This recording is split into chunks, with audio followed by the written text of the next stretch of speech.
ನಮಸ್ತೆ, ಎಜೆ ನ್ಯೂಸ್ಗೆ ಸ್ವಾಗತ. ಬಾಗಲಕೋಟೆ ಜಿಲ್ಲೆಯ ಗುಳೇದಗುಡ್ಡ ತಾಲೂಕಿನ ಪೊಲೀಸ್ ಠಾಣೆಯಲ್ಲಿ ಶಾಂತಿ ಸಭೆ ಆಯೋಜನೆ ಮಾಡಲಾಗಿದೆ. ಸಭೆಯಲ್ಲಿ ಡಿವೈಎಸ್ಪಿ ವಿಶ್ವನಾಥರಾವ್ ಕುಲಕರ್ಣಿ ಮಾತನಾಡಿದರು. ಗಣೇಶ ಚತುರ್ಥಿ ಹಬ್ಬವನ್ನ ಶಾಂತಿಯಿಂದ ಆಚರಿಸಬೇಕು. ಸಾರ್ವಜನಿಕ ಗಣೇಶನ ಮೂರ್ತಿ ಪ್ರತಿಷ್ಠಾಪನೆ ಮಂಡಳಿಗಳು ಸರ್ಕಾರದ ನಿಯಮ ಪಾಲನೆ ಮಾಡಬೇಕು. ಮೂರ್ತಿ ಸ್ಥಾನಿ ಸ್ಥಳದಲ್ಲಿ ಒಬ್ಬರು ಅಥವಾ ಇಬ್ಬರು ಆಯೋಜಕರು ಹಗಲು ರಾತ್ರಿ ಇರಬೇಕು. ರಾತ್ರಿ 10 ಗಂಟೆಗೆ ಒಳಗಾಗಿ ಗಣೇಶ ಮೂರ್ತಿಯನ್ನು ವಿಸರ್ಜನೆ ಮಾಡಬೇಕು. ಮೆರವಣಿಗೆಯಲ್ಲಿ ಹೆಚ್ಚು ಶಬ್ದಕ್ಕೆ ಅವಕಾಶ ನೀಡಬಾರದು. ಯಾವುದಾದರೂ ಅಹಿತಕರ ಘಟನೆಗಳು ನಡೆದರೆ ಗಣೇಶ ಮಂಡಳಿಯವರೇ ಹೊಣೆಗಾರು ಆಗ್ತಾರೆ ಎಂದು ಡಿವೈಎಸ್ಪಿ ವಿಶ್ವನಾಥರಾವ್ ಕುಲಕರ್ಣಿ ಹೇಳಿದ್ದಾರೆ. ಕರಿಯಪ್ಪ ಬನ್ನಿ ಸಿಬಿಐ ಇವರು ಮಾತನಾಡಿದರು.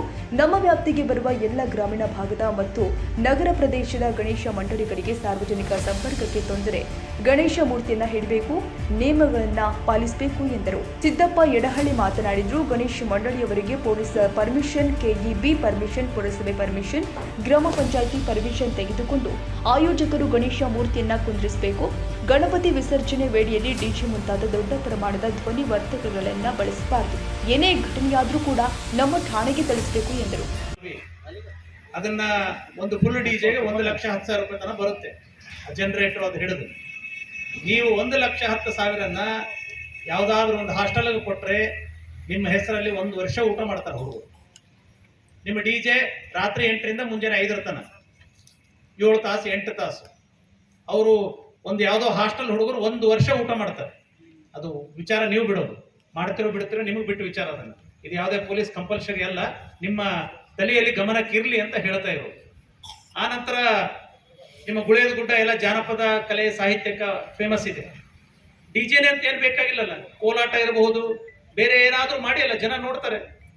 ಡಿಜೆನೇ ಹಚ್ಚಿ ಡಾಲ್ಬಿನೇ ಹಚ್ಚಿ ಗಣೇಶ ನನಗೆ ಇದೇ ತರ ವಿಸರ್ಜನೆ ಮಾಡುತ್ತೇನೆ ಹೇಳಿಲ್ಲ. ವಿಚಾರ ಮಾಡಿ, ಸ್ವಲ್ಪ ಬೇರೆ ಬೇರೆ ವಿಚಾರ ಮಾಡಿ. ಅದೇನು ಹೊಸತು ಅಂತ ಏನಲ್ಲ. ನಿಮ್ಮ ಊರಲ್ಲೇ ಬಹಳಷ್ಟು ಜನ ಕಲಾವಿದರಿದ್ದಾರೆ. ಅದೇ ಕಲಾವಿದರಿಗೆ ಡಿಜೆ ಕೊಡುವಂತ ರೊಕ್ಕ ನಿಮ್ಮ ಕಲಾವಿದರಿಗೆ ಕೊಡ್ರಿ, ಅವರಿಗೊಂದು ಕೆಲಸ ಆಗುತ್ತೆ, ಅವರು ನಿಮ್ಮನ್ನ ನೆನೆಸ್ತಾರೆ.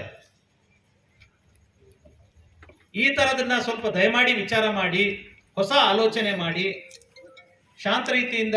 ಆನಂತರ ಇನ್ನೊಂದು ನಮ್ಮ ಮುಸ್ಲಿಂ ಸಮುದಾಯದ ಪ್ರಮುಖರು ಕೂಡ ಇಲ್ಲಿ ಇದ್ದಾರೆ.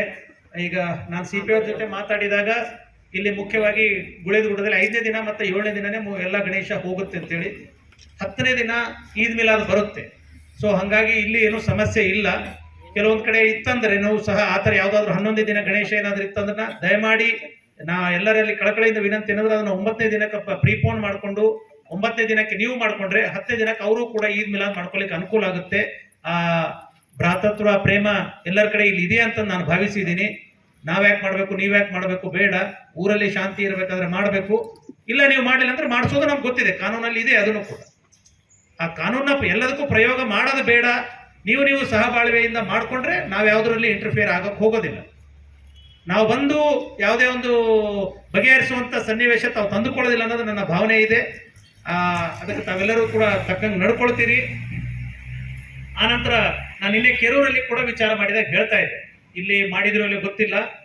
ಈ ಗಣೇಶ 5 ದಿನ 7 ದಿನ ನೀವು ಕೂಡಿಸಿದಾಗ ನಿಮ್ಮ ಊರಲ್ಲಿ ನಿಮ್ಮ ಹೈಸ್ಕೂಲ್ಗಳಲ್ಲಿ 10th PUC ಅಲ್ಲಿ ಜಾಸ್ತಿ ಮಾರ್ಕ್ಸ್ ತೊಗೊಂಡವ್ರಿಗೆ ಒಂದಿನಾದರೂ ಅಲ್ಲಿ ಕರೆದು ಏನಾದ್ರು ಒಂದು ಪುರಸ್ಕಾರ ಮಾಡಿದ್ರೆ ಅವರಿಗೆ ಗಣೇಶ ಟೈಮಲ್ಲಿ ಮಾಡಿದ್ರೆ ಬಹಳ ಒಳ್ಳೆಯದು. ಅದನ್ನ ದಯಮಾಡಿ ಮುಂದುವರಿಸ್ಕೊಂಡು ಹೋಗಿ. ಪ್ರತಿ ವರ್ಷ ಮಾಡ್ತಾರೆ. ಹಾಗೂ ಮಂಡಳಿಯ ಅಧ್ಯಕ್ಷ ಉಪಾಧ್ಯಕ್ಷರುಗಳೇ ಹಾಗೂ ಸದಸ್ಯರುಗಳೇ ಹಾಗೂ ನಮ್ಮ ಮಾಧ್ಯಮ ಮಿತ್ರರೇ, ಏನಪ್ಪ ಹೇಳೋದಂದ್ರೆ ನಾನು ಸಿಂಪಲ್ ಆಗಿ ನಿಮ್ಗೆ ಹೇಳ್ತೀನಿ. ಫಸ್ಟ್ ಈಗ ನಾವು ಏನು ಗಣೇಶ ಮಂಡಳಿಯಿಂದ ಒಂದು ಹಾಕ್ತಾ ಇದೀವಲ್ಲ, ಫಸ್ಟಿಗೆ ಏನಾಗಬೇಕು, ನಮ್ಮ ರೂಲ್ಸ್ ಆರ್ ರೆಗ್ಯುಲೇಷನನ್ನು ನಿಮಗೆ ಒಂದು ಕಾಪಿ ಕೊಡ್ತೈತೆ. ಆಮೇಲೆ 2 ಫಾರ್ಮ್ ನಮೂನೆ 1, 2 ಅಂಥೇಳಿ ಆ 2 ನಮೂನೆ 1, 2 ಫಾರ್ಮ್ ಕಡ್ಡಾಯವಾಗಿ ತುಂಬಲೇಬೇಕು. ನಮ್ದು ಮೂಲ್ಯಾಗೈತೆ, ಸಣ್ಣದೈತೆ, ಇಲ್ಲ ಇದು ಅಲ್ಲಿದೈತೆ, ಇಲ್ಲರಿ ಅದು ದೊಡ್ಡವ್ರು ತೊಗೊಂಡಿದ್ರೆ ಏನೋ 1, 2 ಸಂಧ್ಯಾಗ 1, 2 ಮಾಡಿದ್ದೀವಿ ಹಿಂಗೆ ಅನ್ನೋದು ಬೇಡ.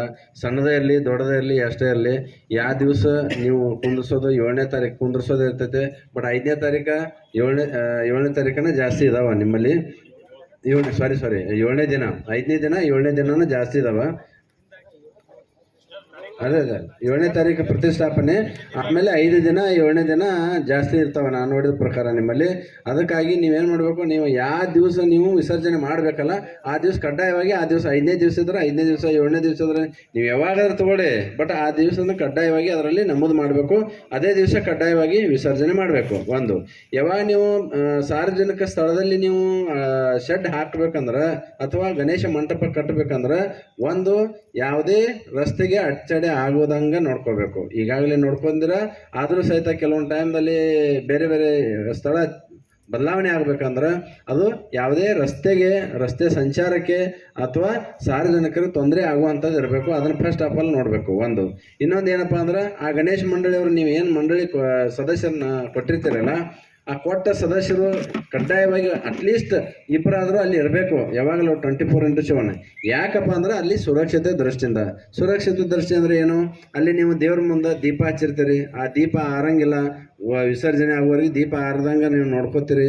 ಅದು ನೋಡಕ್ಕಂತೇಳಿ ಒಬ್ರು ಇರಬೇಕು. ಅದೇನಾರು ಬಿದ್ದು ಒಂದು ಏನಾರು ಆಯ್ತಪ್ಪ ಅನಾಹುತ ಅಂದ್ರೆ ಅಗ್ನಿ ಅನಾಹುತ ಆಗ್ಬೋದು, ಅಥವಾ ಆ ಅಗ್ನಿ ಅನಾಹುತ ಆಗುವಂಥ ಇದ್ದಾಗ ನಾವೇನು ಅದಕ್ಕೆ ಮುಂಜಾಗ್ರತಾ ಕ್ರಮ ತಗೊಳ್ತೀವಿ ಅನ್ನೋದನ್ನು ಆ ದೃಷ್ಟಿಯಿಂದ ನೀವು ಕನಿಷ್ಠ ಒಂದು 2 ಮಂದಿ ಅಲ್ಲಿ ಇರಬೇಕಾಗ್ತದೆ. ಆಮೇಲೆ ಇನ್ನೊಂದು ಏನಪ್ಪ ಅಂದ್ರೆ KEBಯಿಂದ ಹೇಳಿದರು, ಯಾಕಂದರೆ ನಾವು ಸ್ವಿಚ್ ಎಲ್ಲಿ ಮೇಲೆ ಇರ್ತದೆ ತಂತಿ ಹಾಕಿರ್ತಾರೆ, ಆಯ್ತು ಜಗ್ಗಿ ಯಾವ ಹುಡುಗರು ಬಂದು ಜಗ್ಗಿದು, ಅಥವಾ ಈಗ ಮಳೆಗಾಲ ಜಾಸ್ತಿ ಆಗ್ತದೆ, ಈ ವರ್ಷ ಜಾಸ್ತಿ ಮಳೆಗಾಲ ಇದೆ.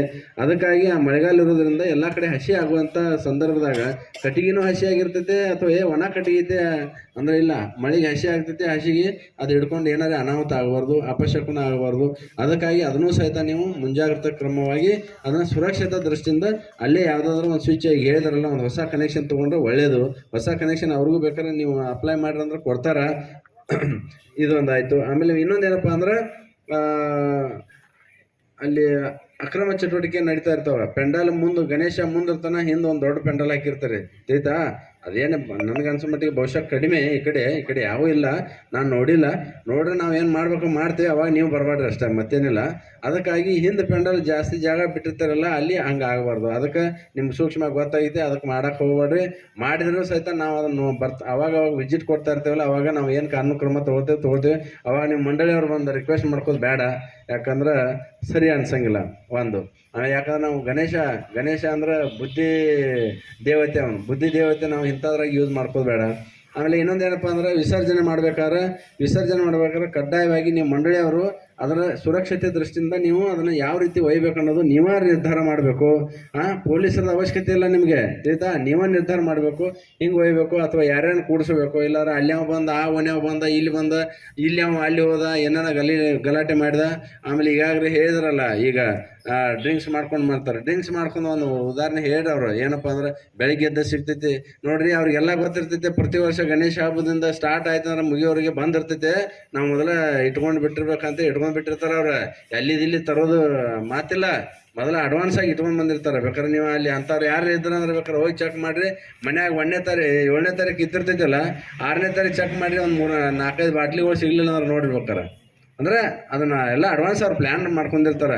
ಇದು ಹೆಂಗೆ ಪ್ರಿಪ್ರೇಷನ್ ಮಾಡ್ಕೊಂಡಿರ್ತಾರೆ, ಅದ್ರದ್ದು ಅಷ್ಟು ಪ್ರಿಪ್ರೇಷನ್ ಮಾಡ್ಕೊಂಡಿರ್ತಾರೆ. ಬಟ್ ನೀವೇನು ಮಂಡಳಿಯವ್ರು ಇದಾರಲ್ಲ, ಅದಕ್ಕೆ ಮಾತ್ರ ಅವಕಾಶ ಕೊಡಬಾರ್ದು. ಯಾಕಂದ್ರೆ ಈ ಗಲಾಟೆ ಆಗೋದು ಎದರಿಂದ ಅಂದ್ರೆ ಮನುಷ್ಯಾಗ ಮೊಳಗೆ ರಾಕ್ಷಸ ಹೊಕ್ಕಿದಾಗ ಅವೆಲ್ಲ ಸಮಸ್ಯೆ ಆಗ್ತಿರ್ತಾವೆ. ಅದಕ್ಕಾಗಿ ಅದಕ್ಕೆ ಅವಕಾಶ ಮಾಡಿಕೊಡಕ್ಕೆ ಹೋಗ್ಬೇಡಿ. ಯಾರೇ ಕೊಡೋಕಿದ್ದಂದ್ರೆ ನೀ ಬೇಡಪ್ಪ, ಪೊಲೀಸರು ಹೇಳೋಕ್ಕಿಂತ ಮುಂಚೆ ನೀವು ಸರಿಪ್ಪ, ನೀ ಯಾಕೋ ಸ್ವಲ್ಪ ಎಡವಟ್ಟು ಕಾಣ್ತಾ ಇದೆಯಾ, ನಾಳೆ ನಮ್ಮ ಮಂಡಳಿಗೆ ಸಹಿತ ಕೆಟ್ಟ ಹೆಸರು ತರ್ತಾ ಇದೆಯಾ, ಅದಕ್ಕೆ ನೀನು ಬೇಡ, ಸರಿದು ಬಿಡು. ಇಲ್ಲ ಆಯ್ತಂದ್ರೆ ನೀ ಭಾಳ ಅತಿ ಮಾಡೋಕ್ಕಾಯ್ತಂದ್ರೆ ಸೀದಾ ಅವ್ರನ್ನ ಏನೆಲ್ಲ ಕರ್ಕೊಂಡು ಹೋಗಿ ನಮ್ಮ ಪೊಲೀಸರ ಕೈ ಕೊಟ್ರಂದ್ರೆ ಅವ್ರನ್ನ ಕರ್ಕೊಂಡು ಹೋಗಿ ಸುರಕ್ಷಿತ ಸ್ಥಳದಲ್ಲಿ ಇಟ್ಟು ಆಮೇಲೆ ನಿಮ್ದೆಲ್ಲ ವಿಸರ್ಜನೆ ಮುಗಿದ ಬಳಿಕ ಮತ್ತು ನಿಮ್ಮ ಜೊತೆ ಕಳಿಸ್ತಾರೆ, ಏನು ತೊಂದರೆ ಇಲ್ಲ. ಹಂಗಾಗ್ತೈತೆ. ಆಮೇಲೆ ಇನ್ನೊಂದು ಡಿಜೆದು ಅಂತೂ ಅವಕಾಶ ಇಲ್ಲ, ನಿಮ್ಗೆ ಗೊತ್ತಿದೆ. ಅದ ಈಗ ಲಾಸ್ಟ್ ಟೈಮ್ ಎಲ್ಲ ನಾವು ಹೇಳಿದಾಗ ಜಾನಪದ ಸಂಗೀತ, ಆಮೇಲೆ ಏನು ಜಾನಪದಕ್ಕ, ಆಮೇಲೆ ಮತ್ತೊಂದು ಏನೇನು ಇರ್ತಾವಲ್ಲ, ಇವು ಜಾನಪದ ಸಂಗೀತದ ಬಗ್ಗೆ ಹೆಚ್ಚಿನ ಒತ್ತು ಕೊಟ್ಟು ಅದನ್ನು ಇದು ಮಾಡಿರಿ. ಇಲ್ಲ ನಾವು 1 ಹಚ್ತೀವಿ, 2 ಹಚ್ತೇವೆ, 3 ಹಚ್ತೇವೆ, 4 ಹಚ್ತೇವೆ ಅಂತ ದಂಡಿ ಹೋಗಕ್ಕೆ 10 ಆಗಿರ್ತಾವೆ, ಒಂದೊಂದು ಹಚ್ಕೊಂಡು ಬಂದಿರ್ತದೆ. ಅದಕ್ಕೆ ಅವಕಾಶ ಮಾಡಿಕೊಡ್ಬೇಡಿ. ಡಿಜೆಗೆ ಈ ಸಲ ಅವಕಾಶ ಇಲ್ಲ. ಅದಕ್ಕೆ ಈಗ ಹೇಳ್ರಿ. ಮತ್ತು ಒಂದೇಳೆ ಡಿಜೆ ಬಂದಿದ್ದಪ್ಪ ಅಂದ್ರೆ ಅವ್ರು ಯಾರು ಓನರು ಎಲ್ಲಿಂದ ತಂದಿರ್ತಿರಲ್ಲ ಅವ್ರ ಮ್ಯಾಗ ನಾವು ಕಾನೂನು ಕ್ರಮ ತೊಗೊಳ್ತೀವಿ. ಅದಕ್ಕೆ ಈಗ ಅದನ್ನು ಅವಾಯ್ಡ್ ಮಾಡಿಬಿಡ್ರಿ. ಮತ್ತು ಅದಕ್ಕೆ ಎಷ್ಟು ಖರ್ಚು ಮಾಡ್ತಿರಲ್ಲ ಆ ಖರ್ಚು ಮಾಡೋದನ್ನ ಮತ್ತಿನ್ನೇನೋ ಬೇರೆ ಅಂದ್ರೆ ಪ್ರಸಾದ ಹಂಚಿಕೆ ಆಗಲಿ ಅಥವಾ ಇಂಥದ್ದು ಏನಾರು ಪ್ರಸಾದ ಮಾಡೋದಾಗಲಿ ಇಂಥದ್ದು ಮಾಡಿ ಅಂದ್ರೆ 4 ಮಂದಿಗೆ ಅನ್ನ ಹಾಕ್ತಂದ್ರೆ ಅವರು ನಿಮ್ಗೆ ನೆನೆಸ್ತಾರೆ, ಹೌದಪ್ಪ ಇಂಥ ಮಂಡಳಿಯವ್ರು ನಮ್ಗೆ ಅನ್ನ ಹಾಕಿರು, ಅದಕ್ಕೆ ನನ್ನ ಹೊಟ್ಟೆ ತನಗಾಯ್ತು, ಅವ್ರದ್ದು ಹೊಟ್ಟೆ ತನಗಾಗಲಿ, ಉದ್ಧಾರ ಆಗಲಿ ಅಂತ ಒಂದು ಸ್ವಲ್ಪ ಏನೋ ಆಶೀರ್ವಾದ ಮಾಡ್ತಾರೆ. ಅಂಥದ್ದು ಆಶೀರ್ವಾದ ಪಡ್ಕೊರಿ.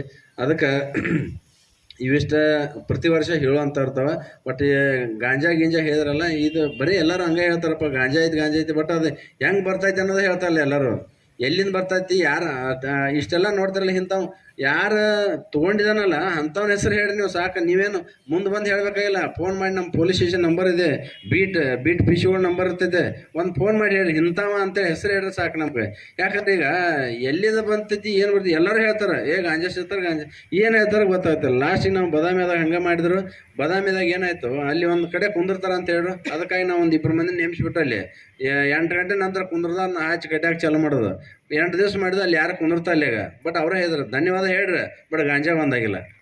ಅದಕ್ಕೆ ಬಟ್ ಆಚರಣೆ ಬೇರೆ ರೀತಿ ಸಾಗ್ತಾ ಇದೆ. ದಯವಿಟ್ಟು ನಮ್ಮ DSP ಸಾಹೇಬ್ ಹೇಳಿದಂಗೆ, CP ಸಾಹೇಬ್ ಹೇಳಿದಂಗೆ ದಯವಿಟ್ಟು ಸಾರ್ವಜನಿಕರ ಸಾಂಪ್ರದಾಯಿಕ ಕಡೆ ಹೆಚ್ಚು ಮಹತ್ವ ಕೊಡಬೇಕು. ನಾ ಕೋಲಾರದಲ್ಲಿ ನೌಕರಿ ಮಾಡಿದ್ದೆ. ಅಲ್ಲೊಂದು ವಿಷ್ಣು ಸೇನಾ ಗಣಪತಿ ಅಂತಿದೆ. 3 ಗಂಟೆಗೆ ಚಾಲೂ ಮಾಡ್ತಾರೆ. 3 ಗಂಟೆಗೆ ಚಾಲೂ ಮಾಡಿ ಕರೆಕ್ಟ್ 7 ಗಂಟೆಗೆ ಮಾಡ್ತಾರೆ. ದೊಡ್ಡ ಗಣಪತಿ ಅದು. ಡೊಳ್ಳು ತರಿಸ್ತಾರೆ, ಸಂತರ ಭಜನಾ ಮಾಡ್ತಾರೆ, ನಂತರ ಜಾಂಜ್ ಪಥಕ್ಕೆ ತರಿಸ್ತಾರೆ. ವಿದಿನ್ ಟೈಮ್ನಾಗ 7 ಗಂಟೆ 3-4 ತಾಸು ಮೆರವಣಿಗೆ ಮಾಡಿ ಕ್ಲೋಸ್ ಮಾಡ್ಕೊಂಡ್ಬಿಡ್ತಾರೆ. ಆ ಗಣಪತಿ ನೋಡಕ್ಕೆ ಕೋಲಾರ ಗಣಪತಿ ನೋಡಕ್ಕೆ ಸುತ್ತಮುತ್ತಲು ಬಿಜಾಪುರದಿಂದ ಎಲ್ಲ ಕಡೆ ಮಂದಿ ಬರ್ತಾರೆ. ನೀವು ಹೊಸ ಸಂಪ್ರದಾಯಕ್ಕೆ ನಾಂದಿ ಆಡ್ಬೋದಲ್ಲ, ಹೊಸ ಸಂಪ್ರದಾಯಕ್ಕೆ ಪ್ರಾರಂಭ ಮಾಡ್ಬೋದಲ್ಲ, ಅದ್ರ ಕಡೆ ದಯವಿಟ್ಟು ಎಲ್ಲರೂ ಗಮನ ಕೊಡಬೇಕು.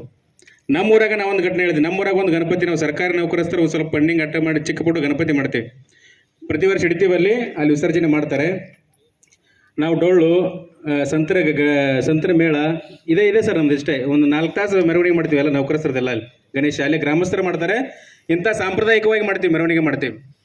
ಅದಕ್ಕಾಗಿ ನಮ್ಮ DSP ಸರ್ ಹೇಳಿದಂಗೆ, CP ಸರ್ ಹೇಳಿದಂಗೆ ಆಚರಣೆಯ ಮಹತ್ವ, ಆಚರಣೆಯನ್ನು ದಾರಿಯನ್ನು ಸಾರ್ವಜನಿಕರು ಸ್ವಲ್ಪ ಒಂದ್ಸಲ ವಿಚಾರ ಮಾಡಬೇಕು. ವಿಚಾರ ಮಾಡಿ ನೋಡಿದರೆ ಅದು ಗೊತ್ತಾಗ್ತದೆ ಯಾವ ರೀತಿ ಹಬ್ಬದ ಮಹತ್ವ ಯಾವ ರೀತಿ ಅಂತ ನಮ್ಗೆ ಗೊತ್ತಾಗ್ತೈತಿ.